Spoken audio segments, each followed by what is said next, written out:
I'm making this video to show you a technique for patching drywall without sanding. Now, sanding gets dust everywhere. It's very difficult to contain, it's very difficult to clean up, and I don't like it. So what I do is I use a wet sponge to kind of smooth out and redistribute the joint compound. I'm also going to show you how to clean up these little kind of tool marks like that and like that. I used to get really stubborn about those when I was first setting up my joint compound, when I was smoothing it out, and I realized it's very easy to take off while you're doing the cleanup here. So what we're going to do is, with this sponge and water, is we're just going to actually smooth out even these very deep pits. Now normally you'd have to actually sand those the whole way down or try to fill them, and this way we're basically just moving around the wet mud.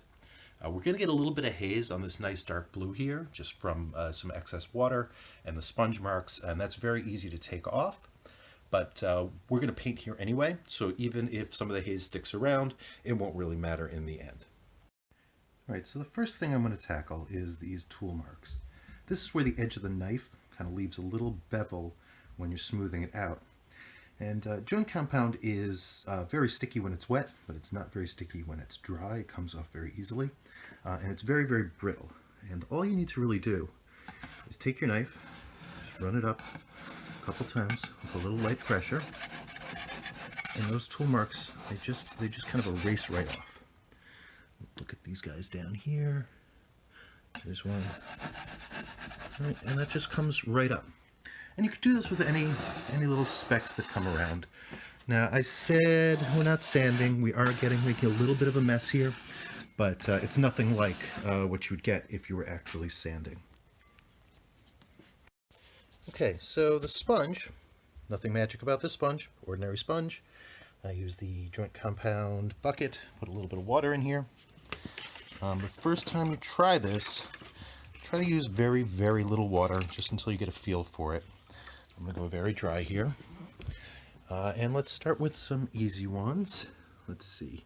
It's that little ridge right there. I'm just going to give it a little rub here. You see? It's gone. It's just totally gone. And let's see. See these little bumps and cracks over here?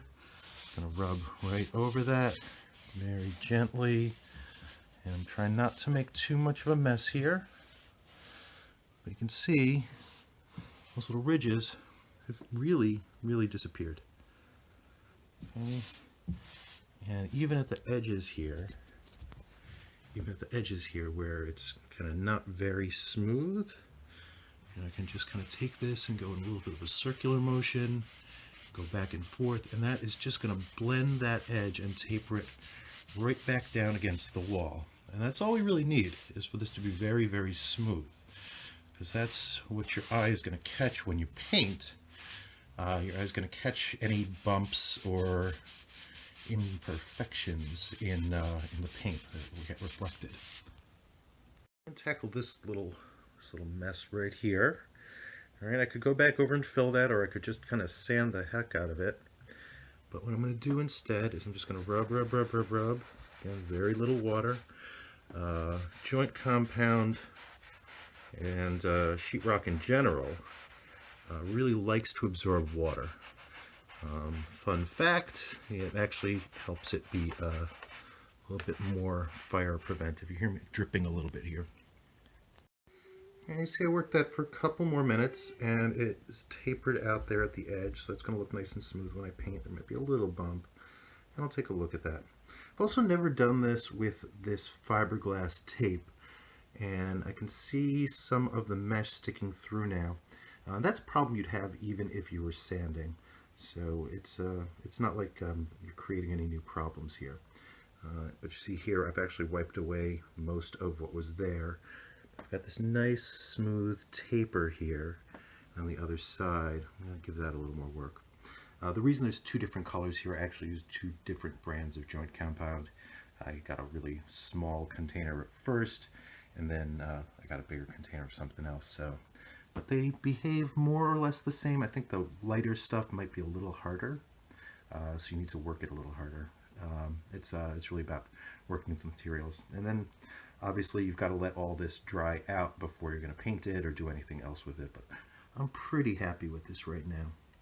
Okay, now here's that haze I was talking about. It just comes from moving the sponge around on the wall. This will take off with a damp paper towel later, and again, if it's not perfect, we're going to paint over it anyhow. You know, when you're doing this stuff, you're trying to make things smooth. You're never going to get it flat because you are putting, you know, a new layer on top of the paint. So there's always going to be a little bit of a bump unless you really kind of redo the whole wall. The reason I've got little patches all over here, there were little bumps kind of all over the place, a couple little divots here and there, so I was just filling those as well. And that's why I've got, you know, a little bit around that main mast. You can see here is, you see the tape here, just kind of going around. It's a little heavier on the bottom.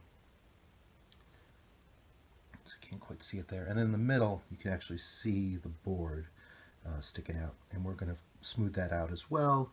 And you can see that's not perfectly smooth. All right, so after about a minute or two working on here, you can see it is much, much smoother. Again, if you're doing this first time, start with a very dry sponge or just a very lightly moistened sponge until you get the hang of it. You can always make the sponge wetter, but if you get water on the wall, you can start getting drips, and those are going to make a mess, and they'll get on your floor. But even if they get on your floor, joint compound is pretty benign stuff from a cleanup perspective. It vacuums right up. Takes a little bit of work, but like I said, it's not really sticky when it's dry. So you know, it breaks up with the roller on your vacuum cleaner. It just comes right up. All right, just kind of keep working it. I've not been at this very long, maybe 5 minutes. But you can see, let's find a kind of rough spot here. See here, I got those little bumps there. Just give it a little rub.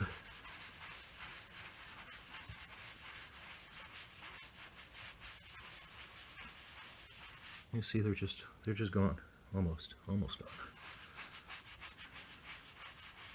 And again, what we're looking for here is smooth. You're not going to get to flat.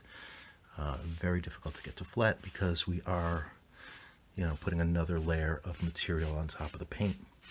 And the paint, actually, it's protecting the wall from the moisture. Oh, there's a little drip. I don't know if we could do this for like new construction on brand new drywall, because I don't know how the paper backing would handle it. I'm guessing it would be okay, but you never know. So, but most of what us typical homeowners are dealing with is really more repair type stuff, and this is very easy to do. Again, you can see there's no dust. Everything that might have been dust is kind of right here on the wall. You know, that's all this stuff would have been in the air, and then on your furniture and in your rugs and in your clothes, and you just don't really want that. And so I'm looking at this this mesh here. It feels pretty good. It's a little bumpy over here. I might touch that up just a little bit. This, again, what I'm looking for is smooth. I don't know if that mesh is really going to show through the paint, so I might have to touch that up. But otherwise, this is looking pretty good. I don't know if you remember what it looked like before, which is, I don't know, about 2 minutes ago in YouTube time. But you can see this is all very, very smooth.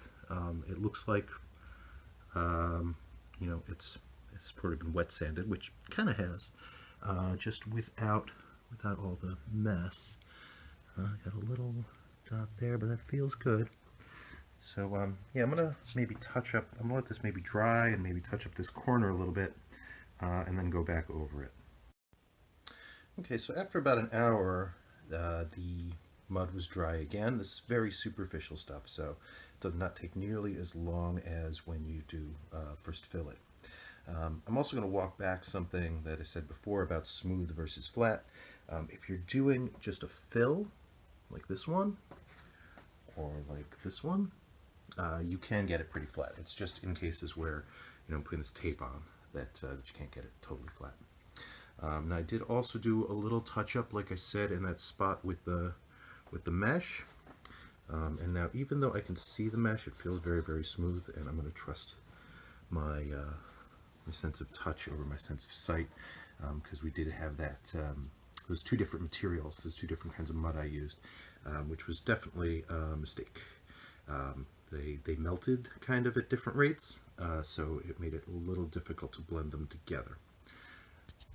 So now we see this haze up here, and I'm going to use an almost totally dry sponge, and I'm just going to go in towards the middle from the outside. So it kind of comes right off. I turn the sponge a lot,